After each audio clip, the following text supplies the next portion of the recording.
اعوذ باللہ من الشیطان الرجیم بسم اللہ الرحمن الرحیم وما كان صلاتهم عند البيت إلا مكاء وتصدية فذوقوا العذاب بما كنتم تكفرون إن الذين كفروا ينفقون أموالهم ليصدوا عن سبيل الله فسينفقونها ثم تكون عليهم حسرة ثم يغلبون والذين كفروا إلى جهنم يحشرون ليميز الله الخبيث من الطيب ويجعل الخبيث بعده على بعض فيركمه جميعا فيجعله في جهنم أولئك هم الخاسرون صدق اللہ العظیم۔ حمد و ثناء رب کریم اور درود و سلام بر سید خیر الانام کے بعد سورۃ الانفال کی آیت نمبر 35، 36 اور 37 تلاوت کی گئی ہے، جو 9ویں پارے کے رکوع نمبر 18 میں ہے۔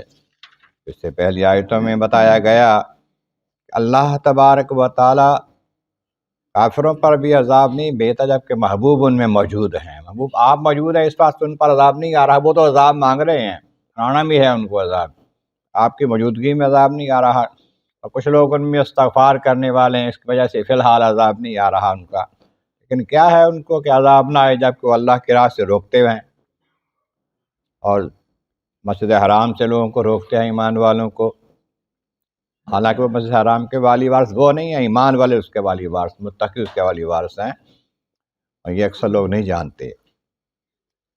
اب اگلی آیت کریمہ کے شان نزول میں آتا ہے کہ کفار مکہ بت پرست قریش جو تھے خانہ کعبہ کا طواف کرتے تھے ننگے ہو کر، سارے کپڑے اتار کر، دن کے وقت مرد کرتے، رات کو عورتیں کرتی طواف، اور طواف میں کرتے کیا تھے؟ سیٹیاں بجاتے اور تالیاں بجاتے، تماشا۔ کبھی کبھی حضور نبی کریم صلی اللہ علیہ وسلم طواف کر رہے ہوتے تو وہ لوگ حضور کے آگے پیچھے سیٹیاں تالیاں بجاتے تاکہ ان کو پڑھنے میں پریشان کیا جائے۔ آپ نماز پڑھ رہے ہیں، وہ آ کے ایسا کام شروع کر دیتے۔ میں کہ ان کی نماز، ان کی عبادت کیا ہے؟ اللہ کے گھر کے پاس صرف یہ کہ سیٹیاں اور تالیاں بجاتے ہیں، یہ کوئی ایمان والی بات تو نہیں ہے نا۔ تو فرمایا کہ فذوقوا العذاب بما کنتم تکفرون، یہ جو کفر کرتے ہو نا، اس کا عذاب تم چکھ لو۔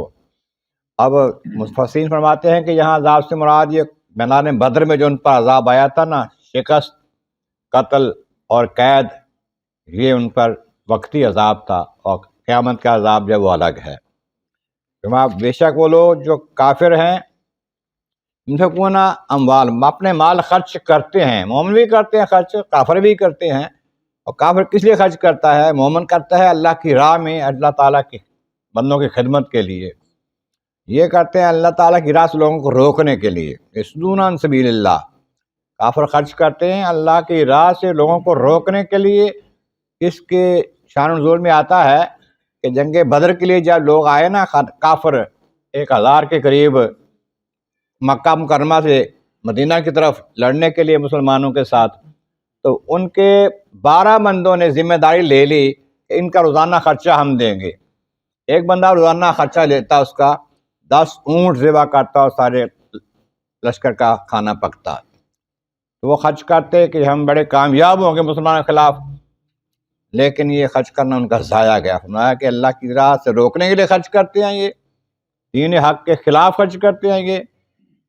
فَسَيُنْفِقُونَهَا ثُمَّ تَكُونُ عَلَيْهِمْ حَسْرَةً ثُمَّ يُغْلَبُونَ، یہ ان کے لیے حسرت رہ جائے گی، ہاں اتنا پیسہ خرچ کیا ہم نے، لیکن پھر کیا ہوگا؟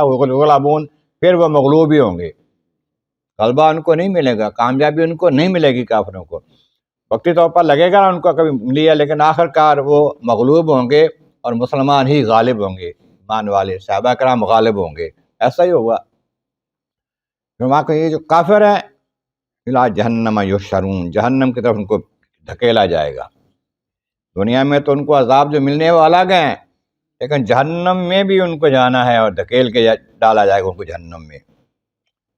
پھر یہ جہنم اور جنت کا جو معاملہ ہے قیامت کے دن حساب و کتاب اور الگ الگ ہونا، لِيَمِيزَ اللَّهُ الْخَبِيثَ مِنَ الطَّيِّبِ، اللہ تبارک و تعالیٰ پاک کو پلید سے الگ الگ کر دے گا۔ یہاں تو ملے جلے رہ لیتے ہیں نا دنیا میں، لیکن آخرت میں پھر ایمان والے جنت میں چلے جائیں گے اور ناپاک گندے کافر جہنم میں چلے جائیں گے، الگ الگ ہو جائیں گے۔ پھر فرمایا کہ پھر کیا ہوگا، الخبیث بعض ولا بعض، یہ جو خبیث ہے نا، ناپاک گندے کافر، ایک کے اوپر دوسرے کو ڈال دیا جائے گا، جمع کر دیا جائے گا، ڈھیر لگا دیا جائے گا ان کا اکٹھا ڈھیر لگا کے ان کا اکٹھے کر کے پھر جہنم، پھر جہنم میں دھکیلا جائے گا، پھینکا جائے گا ان کو۔ اور ایمان والے الگ الگ اپنی جنت میں جائیں گے مزے کے ساتھ، الگ الگ ان کو رکھا جائے گا، یہ اکٹھے کر کے ڈھیر لگا کے جہنم میں ڈالیں گے، اور پھر اولئک هم الخاسرون، حقیقت میں یہی خسارہ پانے والے، نقصان پانے والے یہی لوگ ہوں گے۔ اللہ تبارک و تعالیٰ کی بارگاہ عالی مرض مولا کریم محبوب کریم کا صدقہ قرآن کریم کا فہم اور اعمال صالح نصیب فرما، اور اپنے پیارے بندوں کے ساتھ ہمارا حشر فرما۔ آخر دعوانا الحمد للہ رب العالمین۔